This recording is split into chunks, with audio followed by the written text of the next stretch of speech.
Herzlich willkommen zum Politikergrillen hier auf dem Dach von Welt TV in Berlin.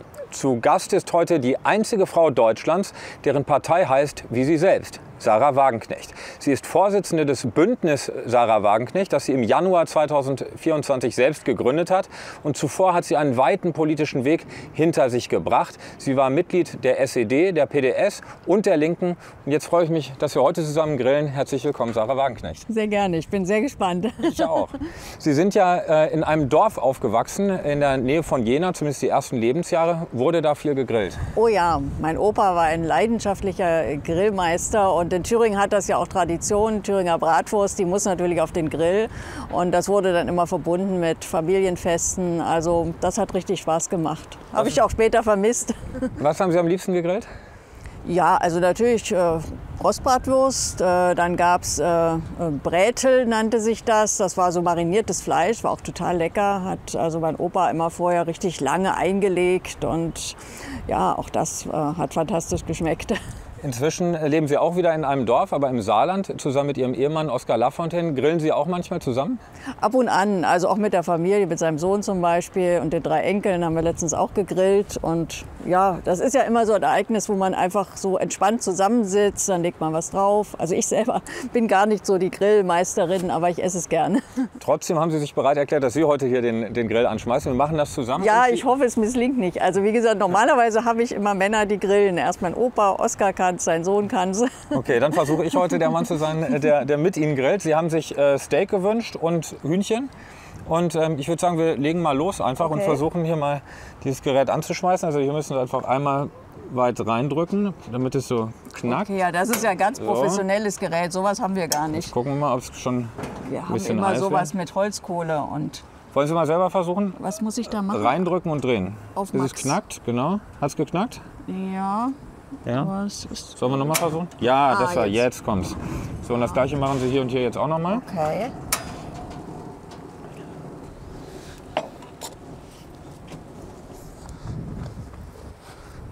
So. Das macht einen guten Eindruck. Hat es geknackt? Ja, was? Ich sehe noch keine Flamme. Ja, dann machen wir nochmal wieder zurück. Es riecht nach Gas. Jetzt. So, und den letzten nochmal. Okay. Jetzt, da ist auch. Wunderbar. Der ist wetterfest. Der ist wetterfest. Wir machen jetzt Regen. erstmal zu und gucken hier auf die Temperatur, wie es aussieht. Sie wirken ja, wenn man Sie so im Fernsehen sieht oder bei öffentlichen Auftritten, immer extrem kontrolliert. Können Sie sich eigentlich auch mal entspannen? Ja, natürlich. Ich bin ja ein Mensch und wenn ich mich immer nur stressen würde, dann wäre ich auch nicht besonders glücklich. Also klar, wenn man im Fernsehen ist, ist man angespannt, weil dann meistens hat man ja Politiker gegenüber, mit denen man sich austauschen bzw. auch Kontroversen liefern muss. Aber privat ist man natürlich anders. Also oft sagen mir auch Menschen, die mich da privat erleben, Mensch, du bist ja ganz anders, als man dich im Fernsehen kennt. Aber das ist ja auch klar, man ist ja in einer ganz anderen Lebenssituation im Fernsehen als zu Hause im privaten Kreis. Ihr Markenzeichen ist ja auch Ihre Kleidung. Sie kommen eigentlich immer im Kostüm, selbst heute beim Grillen. Wie ist das zu Hause? Ziehen Sie da auch mal eine Jogginghose an auf dem Sofa oder halten Sie es da eher mit Karl Lagerfeld, der gesagt hat, wer Jogginghosen trägt, hat die Kontrolle über sein Leben verloren? Ja, nee, Jogginghosen nicht, aber Jeans. Also ich gebe ehrlich zu, so habe ich noch nie gegrillt, sondern das ist einfach, ja, weil ja jetzt Plenarwoche ist und man ja doch verschiedene Termine hat, wo dann bei den anderen die Jeans nicht so gut wirken würden. Aber zu Hause, klar, trage ich Jeans und T-Shirt und das ist ja auch fürs Grillen wirklich eigentlich das bessere Outfit. Ja, die Frauen, mit denen ich gesprochen habe im Vorfeld dieses Interviews, die interessieren sich sehr auch dafür, von welcher Marke eigentlich ihre Kostüme sind. Können Sie das verraten oder sind die maßgeschneidert? Weder noch. Also das heißt, das ist schon ein Designer. Aber ehrlich gesagt, ich habe eine tolle Boutique in Saarbrücken und deren Inhaberin, die sucht mir immer die Sachen aus, von denen sie meint, dass sie mir gut stehen. Und das ist auch meistens so. Und die meldet sich bei mir und sagt dann immer, ich habe wieder ein Kleidchen für Sie oder ich habe wieder ein Jackett und ein Kostüm. Und dann schickt sie mir das, ich probiere es an. Meistens passt es perfekt und dadurch muss ich mich gar nicht darum kümmern. Weder um die Designer noch um die Marken, sondern ich bin eigentlich eher so eine, mir muss es gefallen. Also ich kenne die meisten Marken nicht und das interessiert mich auch nicht. Ja. Sie haben vorhin gesagt, Sie können sich auch mal entspannen, wenn Sie zu Hause sind, wie jeder Mensch. Sie hatten aber auch mal eine Phase, wo Sie mit dem ganzen Stress der Politik ein bisschen überfordert waren oder wo es viel geworden ist. Da hatten Sie einen Burnout. Das ist ein Thema, was viele Menschen in Deutschland auch beschäftigt. Wie sind Sie da wieder rausgekommen damals? Also ich war tatsächlich 2 Monate zu Hause. Ich war auch krankgeschrieben. Das war schon heftig. Also das hatte einfach nicht nur damit zu tun, dass ich viel Stress hatte, sondern das merke ich ja jetzt auch. Ich meine, ich habe jetzt auch viel Stress. Wenn man eine neue Partei aufbaut, ist das schon auch anstrengend. Aber das ist jetzt irgendwie positiver Stress. Also man hat viele Termine, man arbeitet rund um die Uhr, aber man kriegt unheimlich viel positive Rückmeldung. Man hat das Gefühl, das lohnt sich, da bewegt sich was. Das, was ich mache, das hat wirklich eine positive Wirkung. Viele Menschen haben Hoffnung. Und damals war es eben so, ich hatte unheimlich viel Reibereien, interne Konflikte. Das war ja, als ich noch Fraktionsvorsitzende war. Ich hatte das Gefühl, irgendwie, ich renne gegen Wände und sowas zermürbt. Und ich glaube, das ist sicher auch im Arbeitsalltag bei vielen Menschen so, also die dann irgendwann ausgebrannt sind, hat oft auch damit zu tun, dass sie den Sinn nicht sehen dessen, was sie tun, dass sie einfach nur jeden Abend müde sind und sich aber fragen, wozu. Und wenn man dieses Wozu nicht mehr beantworten kann, dann läuft man wirklich Gefahr, irgendwann auch seine Kraft zu verlieren. Ja. Die Politik kostet nicht nur ganz viel Kraft, sondern wird auch mehr und mehr gefährlich. In den vergangenen Monaten haben sich die Angriffe, richtig die physischen Angriffe und Übergriffe auf Politiker gehäuft. Fühlen Sie sich eigentlich noch sicher, wenn Sie so im Land unterwegs sind wie jetzt im Wahlkampf?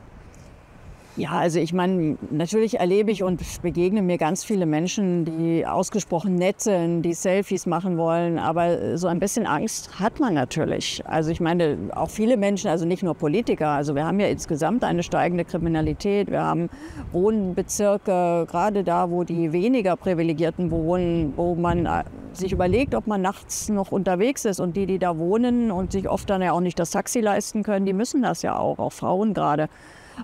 Das ist schon eine Situation, die, finde ich, in einem gut funktionierenden Rechtsstaat so nicht auftreten sollte. Also dass Menschen einfach Angst haben, sich zu bewegen, sich irgendwo in bestimmte Regionen zu begeben. Also Politiker sind da noch privilegiert, weil zumindest bei öffentlichen Auftritten habe ich BKA-Begleitung, habe ich auch einen gewissen Schutz. Also ich finde insgesamt dieses raue gesellschaftliche Klima, auch die Übergriffe teilweise sind sie ja auch gegen Kommunalpolitiker, gegen Leute, die Plakate aufhängen. Und das geht ja so weit natürlich auch, ja, wie verteidigen wir die Meinungsfreiheit? Immer mehr Menschen trauen sich ja gar nicht mehr, ihre Meinung zu sagen. Nicht nur, weil sie Angst haben, verprügelt zu werden, sondern natürlich auch, weil sie Angst haben, ihren Job zu verlieren. Aber das sind ja ernste Probleme. Sie haben gerade das raue politische Klima angesprochen. Passend dazu windet es hier. Gelegentlich tragen auch Sie selbst zu dem rauen politischen Klima bei. Ich darf Sie mal zitieren. Sie haben bei einer Wahlkampfrede am 27. Mai über den CDU-Bundestagsabgeordneten Roderich Kiesewetter gesagt, er trage mit seinen Forderungen von Waffenlieferungen für die Ukraine den Krieg nach Deutschland. Und ich zitiere Sie noch mal wörtlich. Sie haben da gesagt, das ist doch ein Wahnsinn. Solche Menschen muss man stoppen. Die darf man doch nicht weitermachen lassen. Wenige Tage später wurde Roderich Kiesewetter von einem Mann als Kriegstreiber beschimpft und dann zu Boden geschlagen. Bereuen Sie inzwischen, was Sie da in dieser Wahlkampfrede gesagt haben? Also ich verurteile, dass Roderich Kiesewetter da angegriffen wurde, und ich finde sowas auch sehr schlimm. Aber ich finde auch seine Äußerungen extrem problematisch. Und da geht es nicht einfach um Waffenlieferungen, sondern Herr Kiesewetter hat offen gefordert, dass wir der Ukraine erlauben sollen oder sie sogar motivieren sollen, mit deutschen Waffen Ministerien in Moskau anzugreifen. Er hat wörtlich gesagt, wir müssen den Krieg nach Russland tragen, und zwar mit deutschen Waffen. Und das finde ich wirklich, also damit begibt sich unser Land in eine massive Gefahr. Also ich meine, der Bundeskanzler hat das ja jetzt entschieden, dass das möglich sein soll. Soweit ist er jetzt Herrn Kiesewetter gefolgt. Mir macht das Angst und Bange. Und ich finde, wir dürfen uns nicht immer weiter in diesen Krieg hineinziehen lassen. Und wenn ich auf einer Wahlveranstaltung sage, man muss Herrn Kiesewetter stoppen, ja, natürlich meine ich das dann im Sinne, dass die Wählerinnen und Wähler das mit dem Wahlzettel tun sollen. Aber ist das nicht eine Grenzüberschreitung, wenn man sagt, man muss den stoppen? Das ist ein Wahnsinn. Kann es nicht sein, dass wirklich verehrte Geister das sozusagen wörtlich nehmen, wie es ja dann auch passiert ist, und loslaufen? Ja, aber gut, da können Sie keine politische Debatte mehr führen. Also in einer Demokratie wirbt man darum, dass Wählerinnen und Wähler Politiker und politische Positionen stoppen, indem aber Sie haben diese ja nicht Parteien gesagt, man müsste den abwählen, sondern Sie haben gesagt, das ist ein Wahnsinn, den man stoppen. Also indem die CDU ein schlechtes Ergebnis bei der Europawahl bekommt und alle anderen Parteien, die für ähnliche Positionen stehen.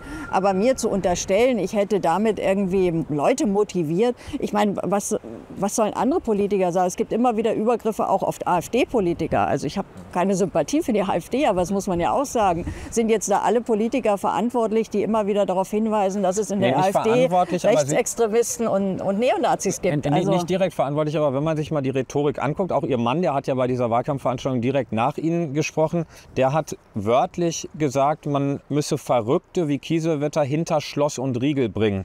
Ist das Ihr Demokratieverständnis, dass man Politiker, die nicht Ihrer Meinung entsprechen, hinter Schloss und Riegel bringen muss? Nein, mein Mann hat das ja anders begründet, sondern er hat darauf verwiesen, dass es im Grundgesetz ja tatsächlich ein Friedensgebot gibt. Und es ist ja in Deutschland tatsächlich mit dem Grundgesetz nicht vereinbar, einen Krieg vorzubereiten. Also das ist in unserem Land glücklicherweise nach den Lehren von 2 furchtbaren Weltkriegen so in unsere Verfassung geschrieben worden. Und wenn jemand sagt, man muss mit deutschen Waffen den Krieg nach Russland tragen, dann finde ich auch, ist das ganz klar im Konflikt mit unserem Grundgesetz und mit unserer Verfassung. Und was noch viel wichtiger ist, es ist eine wahnsinnig gefährliche Politik. Also darüber muss man ja, glaube ich, hauptsächlich reden. Und ich finde, das muss man stoppen. Ich wünsche mir, dass bei der Europawahl ein klares Signal ausgeht, dass mit solchen Positionen keine Wählerstimmen zu gewinnen sind. Weil das ist das, was in der Politik Politiker natürlich auch am ehesten zurückhält. Wenn sie das Gefühl haben, mit einer bestimmten Position kommen sie beim Wähler nicht an, dann verändern sie diese Position. Wenn sie das Gefühl haben, sie kommen damit durch, sie haben sogar noch Rückhalt, ja, dann werden sie das weitermachen. Und ich möchte nicht, dass sich Deutschland in einem Jahr oder in einem halben Jahr im Krieg befindet. Also verstehe ich das richtig? Sie bereuen nicht die Aussage, die Sie bei Herrn Kiesewetter gemacht haben, und Sie distanzieren sich auch nicht von der Aussage Ihres Mannes?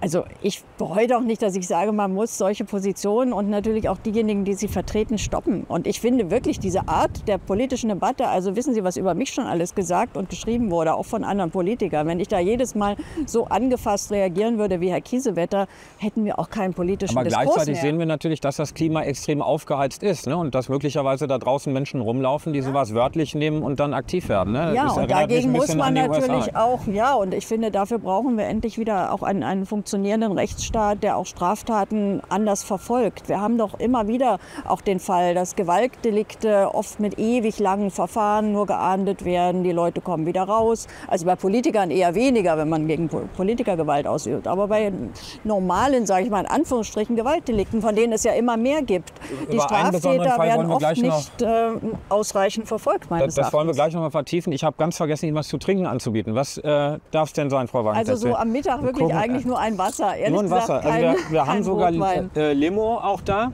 Nee, also Wasser wäre schon völlig... Nur Wasser. Ja, also wenn wir jetzt am Abend wären, dann würde ich auch gerne sowas einen... hier oder eine Cola, aber Sie können auch ein ganz schlichtes Wasser haben. Ja. Ja? So genügsam. Ich muss noch zu so vielen Terminen, da kann ich mir keinen Cremant leisten. Okay, dann beim nächsten Mal. So, geht's vom Wind her noch? Für mich ja, ich hoffe für den Grill, wenn wir ihn aufmachen. Ja, ich glaube, der Grill, der sieht ganz... Was sagt das Thermometer? Fast 250, 240. Sieht auch schon ganz gut aus, oder? Okay. So, dann erstmal hier ein Wässerchen für Sie. Also nach meinem Verständnis würde ich sagen, wir könnten es eigentlich mal versuchen jetzt. Okay. Sollen wir mal womit möchten Sie anfangen? Ja, fangen wir mal mit dem Steak an, oder? Dann fangen wir mit dem Steak an. Nehmen Sie, möchten Sie die Grillzange? Okay. Wie gesagt, bei Ihnen zu Hause macht es Ihr Mann, aber hier dürfen Sie mal ran. Also deswegen bin ich jetzt Frau. bestimmt ganz ungeschickt, wie ich das mache. Aber ich versuch's mal. So. Okay, das ist dann einfach so in die Mitte wahrscheinlich. Gut, genau. So. Okay. So. Und dann schließt man das wieder. Dann schließt man das wieder und jetzt lassen wir das erstmal 2 Minuten Grills haben wir nicht. ziehen. Ja, Sie haben gerade schon gesagt, dass sich diese Gewaltdelikte häufen. Ganz Deutschland ist ja schockiert über das, was da in Mannheim passiert ist. Insbesondere auch über den Tod des Polizisten da vor Ort. Der Täter war ja ein Afghane, dessen Asylantrag laut Weltrecherchen schon 2014 abgelehnt worden war. Und trotzdem ist er dann einfach im Land geblieben, hat dann irgendwann das Bleiberecht bekommen. Welche Konsequenzen, finden Sie, sollte man aus diesem speziellen Fall jetzt ziehen? Ja, es geht nicht nur um Konsequenzen aus diesem Fall, weil ich finde einfach, wir haben immer das Gleiche. Es passieren schlimme Dinge. Es sind junge Mädchen erstochen worden im Regionalexpress. Es gab immer wieder auch Todesfälle. Es gibt eine steigende Zahl von Vergewaltigungen. Und danach gibt es dann Politikererklärungen allgemeiner Art, Nulltoleranz, Strafrecht und danach geht alles weiter wie bisher.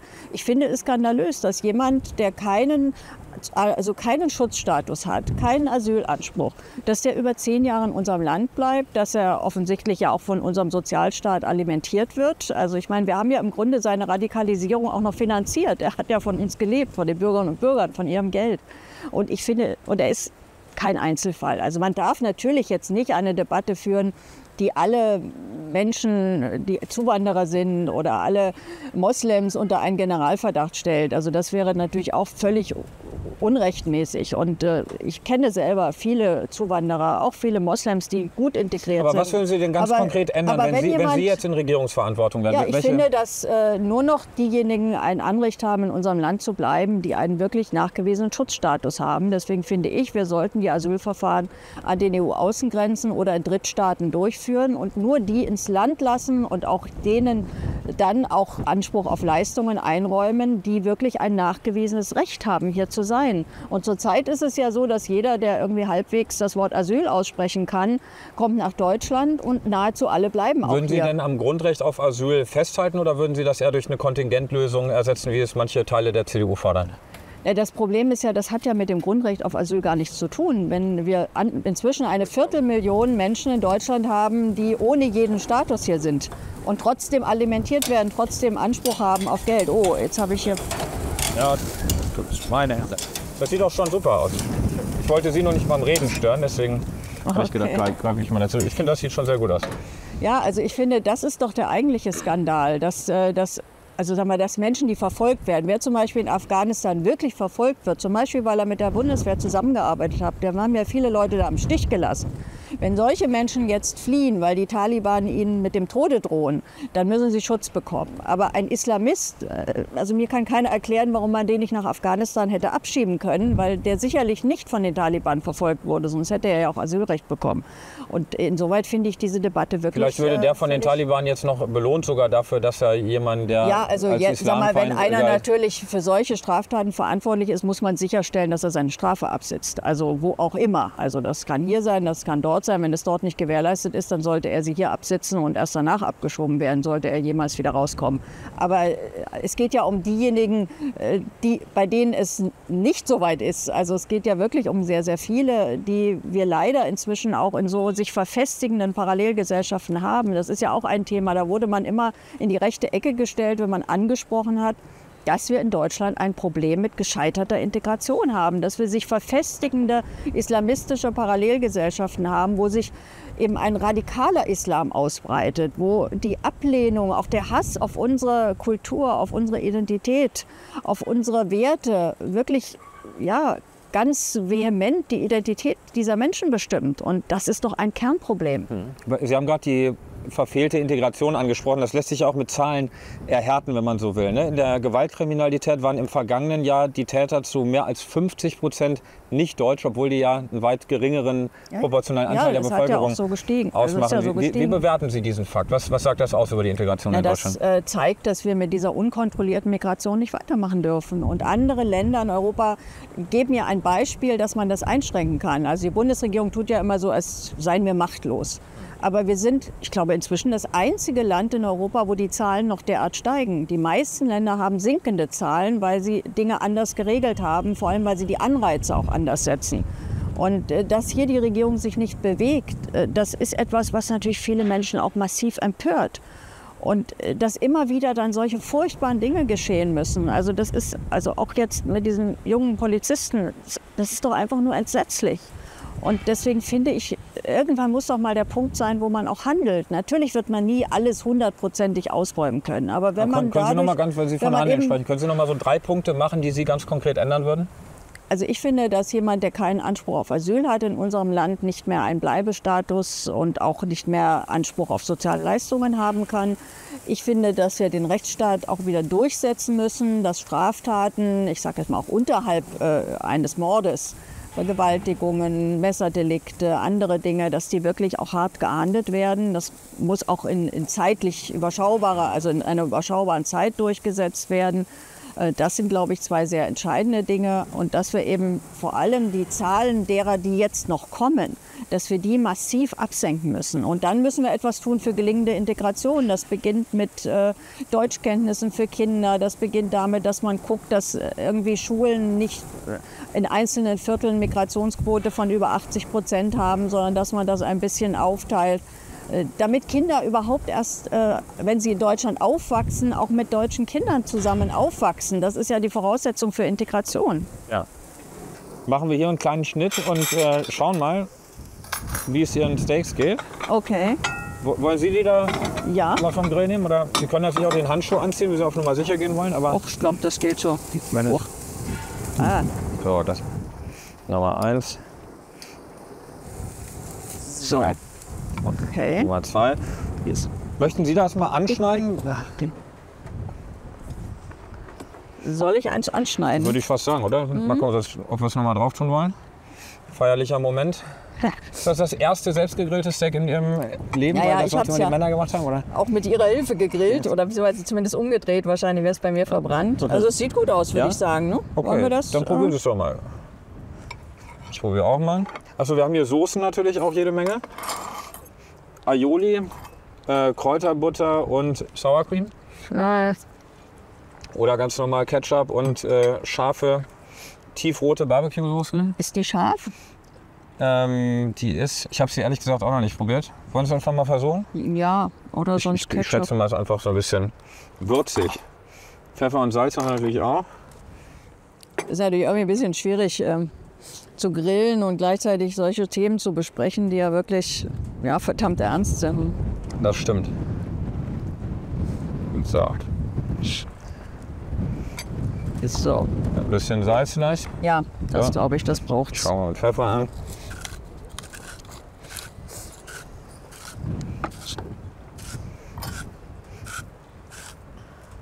Okay.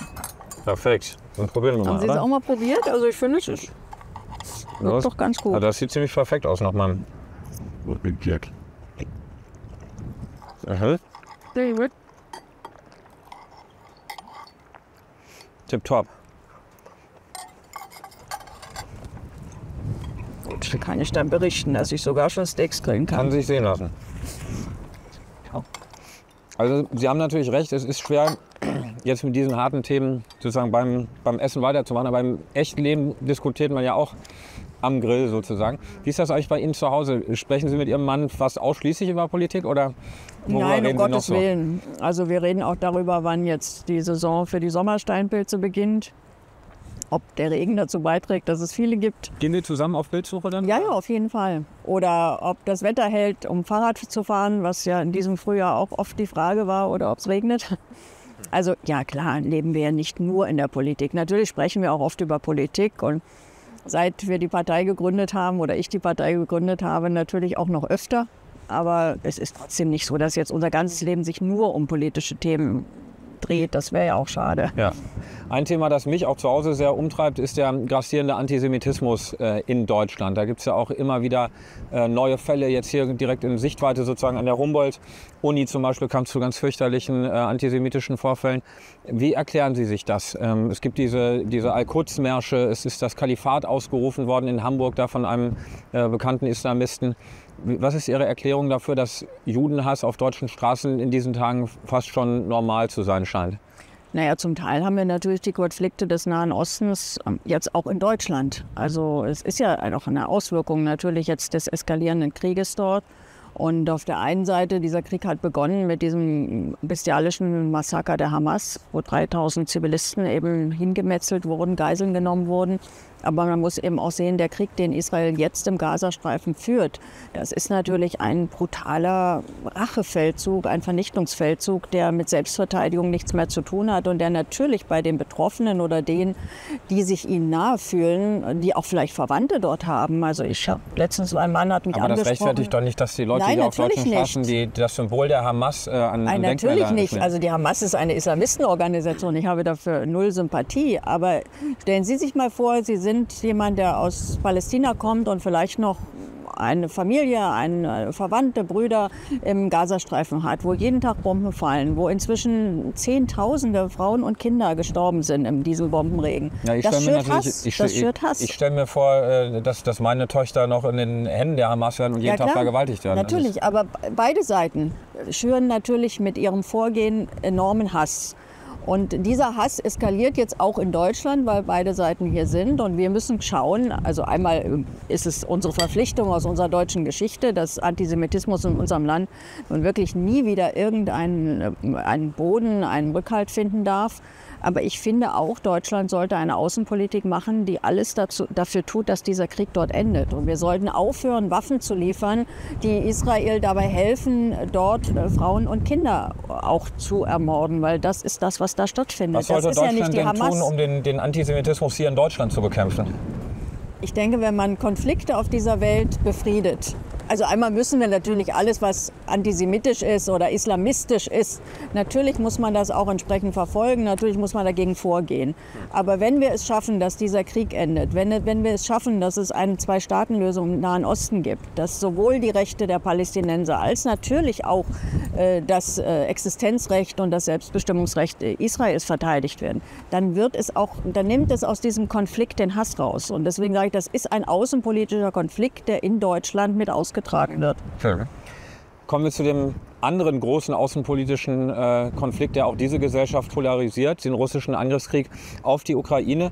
Sie und Ihre Partei wollen den Krieg durch Verhandlungen beenden. Und im Wahlprogramm des Bündnis Sarah Wagenknecht heißt es so, das heißt, man müsste Russland an den Verhandlungstisch bringen, indem der Westen die Waffenlieferungen im Grunde stoppt. Haben Sie für sich schon mal überlegt, mal selber nach Moskau zu fahren und das Putin vorzuschlagen? Na gut, das wäre ja ziemlich lächerlich, wenn ich nach Moskau fahren würde. Es gab ja sogar, das wurde ja in der deutschen Presse gemeldet, ich glaube auch sogar die Welt hat das gebracht. Putin hat, als er in China war, öffentlich gesagt, er möchte gern verhandeln. Und es gab dann noch mal eine Meldung, wo direkt aus dem Kreml gesagt wurde, ja, da gibt es Signale, dass man zu einem sofortigen Waffenstillstand bereit wäre. Und die einzige Antwort des Westens auf diese Signale war, wir geben jetzt der Ukraine die Hoheit, mit westlichen Waffen auch russisches Territorium anzugreifen. Das ist nicht zielführend. Wir müssen doch darüber nachdenken, wie wir den Krieg beenden. Und dass Putin ein Aggressor ist, Sie sagen, dass er den Krieg begonnen hat. Aber es wird vielleicht schon mal zu dem Ziel, die russische Aggression einzudämmen, zu stoppen. Ja, aber es beendet doch den Krieg nicht. Es beendet doch den Krieg nicht. Wir haben immer wieder immer neue Waffensysteme geliefert mit dem Argument, das sei jetzt der Game Changer. Aber den weiteren Fortschritt. Nicht mal das. Naja, Kharkiv ist immer noch ukrainisch. Aber die Ukraine ist doch heute in einer schlechteren Verhandlungsposition als vor einem Jahr. Obwohl wir so viel geliefert haben, obwohl wir so viel Geld auch investiert haben für Waffen. Ich meine, das ist ja unglaublich, wenn man sich die Zahlen anguckt. Deutschland hat über 20 Milliarden inzwischen für Militärhilfen und andere Unterstützung für die Ukraine investiert. Da ist sozusagen die Unterstützung der Flüchtlinge nicht eingerechnet. Wir wollen das jetzt immer weiter aufstocken. Allein in diesem Jahr sind schon 7 Milliarden in Waffen geflossen. Und der Krieg endet dadurch nicht. Und er wird auch nicht besser. Die Situation wird nicht besser für die Ukraine, weil ihr ja auch die Soldaten vor allem ausgehen und nicht nur die Waffen. Sie haben gerade diese Finanzhilfen angesprochen. In Ihrem Parteiprogramm, da heißt es, man sollte der Ukraine die Finanzhilfen entziehen, wenn sie nicht verhandeln wollen. Gleichzeitig wird Russland aber gelockt sozusagen an den Verhandlungstisch, indem man Waffenlieferungen stoppt. Warum schlagen Sie sich so eindeutig auf die Seite der Russen? Ich schlage mich nicht auf die Seite der Russen. Also ich meine, ich sage ja nicht, dass wir jetzt die Russen unterstützen sollen, sondern ich sage, wir müssen auf beide Seiten Druck ausüben, dass es eine Verhandlungslösung gibt. Und was ich wahrnehme, ist, dass es tatsächlich aus dem Kreml Signale gab, die wir nicht ausgetestet haben. Wir sind ja nicht darauf eingegangen. Aber zumindest Signale, dass man einen Waffenstillstand schließen würde zu den aktuellen Grenzen. Und dann müsste verhandelt werden, wie weiter mit dem Konflikt umzugehen ist. Und darauf hat der Westen nicht reagiert und darauf hat auch die Ukraine nicht positiv reagiert. Ja, und das nachvollziehbarerweise, weil man Territorium aufgeben würde und doch weiter dann auch den imperialen Hunger Putins nicht stillen würde. Wie soll denn dieser Krieg beendet werden? Aber was kommt als nächstes? Angenommen, es gibt jetzt eine Lösung und man sagt, die Krim darf so bleiben, wie sie ist und man friert das jetzt ein, das Ganze. Das ist für Putin doch eigentlich eine Ermutigung, sich als nächstes Moldau vorzunehmen oder dann vielleicht Estland. Das ist doch absurd. Wenn das ohne Konsequenz bleibt. Na, was heißt ohne Konsequenz? Also dieser Krieg hat eine Vorgeschichte. Wenn man diesen Krieg jetzt... Man hätte damals in Istanbul weiter verhandeln sollen, das hätte ich auch gut gefunden. Man war ja, zum Beispiel in Foreign Affairs, eine sehr renommierte US-Zeitschrift, hat man die Protokolle der damaligen Vertragsverhandlungen ja referiert. Und das Ergebnis war, das war eigentlich auf dem guten Weg für die Ukraine ein sehr vorteilhaften Friedensschluss. Neutralität der Ukraine, aber dafür hätten sich die Russen sehr weitgehend zurückgezogen, mit Ausnahme der Krim. Ich glaube, die Krim ist auch gelaufen. Die Russen werden sich dort nicht zurückziehen. Und nun kann man sagen, ja, das ist ja alles unmoralisch und mit einem Aggressor darf man nicht reden. Aber wenn man das sagt, muss man im zweiten Satz sagen, und wie will man es dann beenden? Wie will man verhindern, dass dort jeden Tag weiter Menschen sterben? Und wie will man vor allem verhindern, und das ist das Entscheidende, dass dieser Krieg zu einem großen europäischen Krieg wird? Wir gehen einen Schritt nach dem nächsten, der uns zur Kriegspartei macht. Meine Angst wäre eher, dass es ein großer europäischer Krieg wird, wenn man Putin jetzt gewähren lässt und er sich dann als nächstes, wie gesagt, andere Länder vorknöpft. Ja, aber die russische Armee, die russische Armee ist ja auch militärisch bei diesem Krieg nur sehr begrenzt erfolgreich gewesen. Also sie ist daran gescheitert, Kiew einzunehmen. Dass die russische Armee sich mit der NATO, mit einem Bündnis, das 10-mal so viel für Rüstung ausgibt wie Russland, es gibt Militärexperten, die sagen, dass das in 6 bis 8 Jahren, dass Russland da in der Lage wäre. Also ich halte das für ziemlich abenteuerlich, wenn man sich das Bruttoinlandsprodukt und überhaupt die Möglichkeiten Russlands ansieht. Und wie gesagt, wenn Sie jetzt immer vorgehabt hätten, auf Expansionskurs zu gehen, frage ich mich, wieso haben Sie vor dem Krieg doch vergleichsweise wenig für Rüstung ausgegeben? Russland ist eine Atommacht und wir müssen alles dafür tun, in Frieden mit Russland zu leben. Ob wir den Kreml-Herrscher sympathisch finden oder nicht, ich finde den auch nicht sympathisch. Ich finde auch nicht sympathisch das russische System, aber ich muss auch nicht da leben. Es klingt ein bisschen euphemistisch, wenn Sie sagen, ich finde den nicht sympathisch. Also das ist ja jemand, der das Völkerrecht bricht, ein Kriegsverbrecher. Ja, ich finde, dass Politiker, die Kriege beginnen, Verbrecher sind. Aber das gilt dann nicht nur für den russischen Präsidenten, das gilt dann auch für die US-Präsidenten, die völkerrechtswidrige Kriege begonnen haben. Und trotzdem führen wir Handel mit den USA und versuchen aber und haben gute Beziehungen. Ja auch keinen völkerrechtswidrigen Krieg, wenn ich Naja, haben wir aber damals, als sie den Irakkrieg geführt haben, in Libyen Krieg geführt haben, in Afghanistan Krieg geführt haben, haben wir da die Situation abgebrochen. Übrigens bis heute besetzen die USA einen Großteil der syrischen Ölfelder. Also die Flüchtlingskrise, die vielen Flüchtlinge aus Syrien, die jetzt in Deutschland sind, das hat auch etwas mit US-Politik zu tun. Und das ist ja auch ein Problem. Wir machen oft das, was die USA will. Aber die USA trägt die Folgen nicht. Auch wenn sich dieser Krieg jetzt ausweitet auf Europa, die Vereinigten Staaten sind weit weg. Für sie ist das nicht dramatisch. Für uns ist es dramatisch. Auch jetzt die ukrainischen Flüchtlinge kommen natürlich zu uns. Sie kommen nicht in die Vereinigten Staaten. Da sprechen Sie was an mit den ukrainischen Flüchtlingen und auch mit den Kosten des Ganzen. Sie spielen ja gerne politisch mit dem Feuer, auch jetzt in dieser Woche wieder, und haben getwittert oder bei X einen Beitrag veröffentlicht, für den Sie einen Shitstorm geerntet haben. Ich zitiere das mal. Ja, Shitstorm, das ist immer, da gibt es immer ein paar Leute, die dann bei Twitter was schreiben und dann heißt es... Wir haben eine Kontroverse ausgelöst, sagen wir es mal so. Ich zitiere mal, was Sie da geschrieben haben. Für die Politik sollte es ein Weckruf sein, die eigenen Prioritäten zu überdenken. Statt den Krieg in der Ukraine mit endlosen Steuermilliarden zu befeuern, brauchen wir das Geld bei uns, um Betroffene von Umweltkatastrophen zu unterstützen. Da ging es um die Fluthilfe.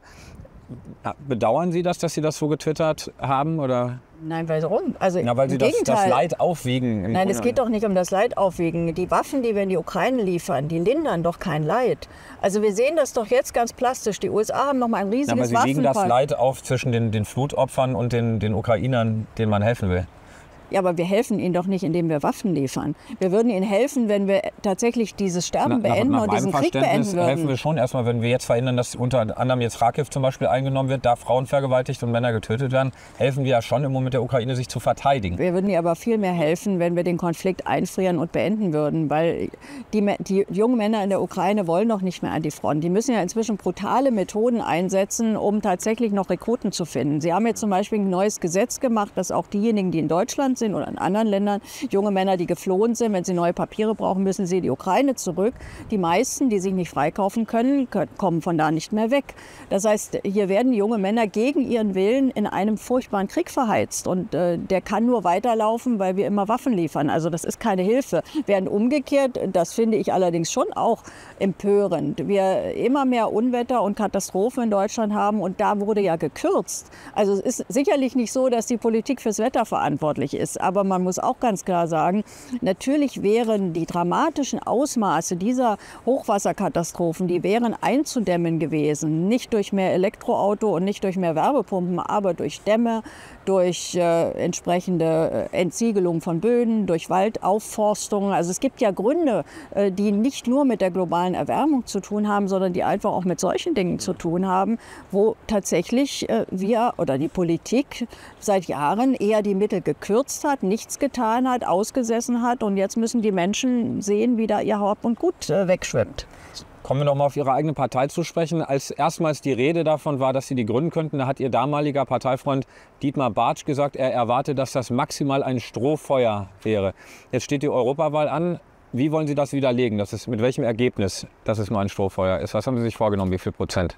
Also ich hoffe, dass wir über 5% erreichen. Das sieht auch gut aus in den Umfragen. Und das wäre für eine junge Partei wirklich ein sensationelles Ergebnis. Man muss ja sehen, wir sind noch keine 6 Monate am Start. Wir stehen auf dem Wahlzettel ganz weit unten. Es ist ja wirklich eine Herausforderung, uns zu finden. Platz 28 ist ja, also da muss man ganz weit nach unten gucken. Das ist für viele Leute bei so einem riesigen Wahlzettel in der Wahlkabine mit Stress und mehreren Wahlzetteln auch schon eine Herausforderung. Und wenn wir hier so gut abschneiden, wir haben ja jetzt auch die ersten Wahlen schon gehabt in Thüringen, da waren wir zweistellig. Also ich finde, es zeigt sich, dass es wirklich diese große Repräsentationslücke gibt. Und ich spüre auch, dass ganz viele Menschen, die mich ansprechen, die sagen mir, sie sind so froh, dass wir das jetzt gegründet haben, weil jetzt haben sie wieder eine Partei, die sie mit gutem Gewissen wählen können und womit sie eben auch gegen diese herrschende Politik auf vielen Feldern protestieren können. Sie haben gerade Thüringen angesprochen, da waren Kommunalwahlen. Im Herbst, im September gibt es auch Landtagswahlen. Und wir hören, dass die CDU jetzt schon Annäherungsversuche startet mit dem BSW. Was ist dran an diesen Flirtversuchen? Können Sie das bestätigen? Ja, also Annäherungsversuche. Ehrlich gesagt, wir machen Wahlkampf und wir wollen stark werden. Und je besser wir abschneiden, desto eher. Aber hat die CDU Sie schon angerufen und gesagt, lass uns doch mal gucken? Also Herr Vogt hat mich nicht angerufen, wenn Sie das meinen. Ich war mit ihm in einer Talkshow, da haben wir uns das erste Mal oder bisher auch einzige Mal gesehen. Ich halte auch gar nichts davon, vor Wahlen irgendwelche Kugelgespräche zu führen, sondern jetzt hat der Wähler das Wort. Und ich hoffe allerdings natürlich, dass in Thüringen dass Thüringen wieder regierbar wird nach der Wahl. Das ist es ja jetzt seit Jahren nicht mehr, dass wir eine stabile Regierung bekommen. Und tatsächlich hoffe ich, dass wir am Ergebnis, also wir sind 4 Prozentpunkte gerade noch hinter der CDU, dass sich das vielleicht noch umkehren könnte. Weil dann können wir natürlich wesentlich mehr auch für die Thüringerinnen und Thüringer gestalten und durchsetzen. Weil wir gerade bei messbaren Ergebnissen sind, das ist ja das Schöne am Fußball auch, dass man die Ergebnisse da so messen kann. Die EM steht bevor. Interessieren Sie sich für Fußball? Also schon allein, weil mein Mann natürlich die Spiele gucken wird, gucke ich auch ein bisschen mit. Aber ich bin kein Fußballexperte. Also ich gebe jetzt keine Prognosen ab. Glauben Sie, dass die Deutschen eine Chance haben, den Titel zu gewinnen? Naja, eine Chance haben sie ganz sicher. Und es werden auch ganz, ganz viele Menschen in Deutschland mitfiebern. Und ja, wir werden es in Kürze wissen, wie gut sie abschneiden. Also klar drücke ich die Daumen. Alles klar. Frau Wagenknecht, vielen Dank für dieses Gespräch, für das gute Grillen. Und Ihnen vielen Dank für Ihr Interesse. Wir sehen uns demnächst wieder beim Politikergrillen. Vielen Dank.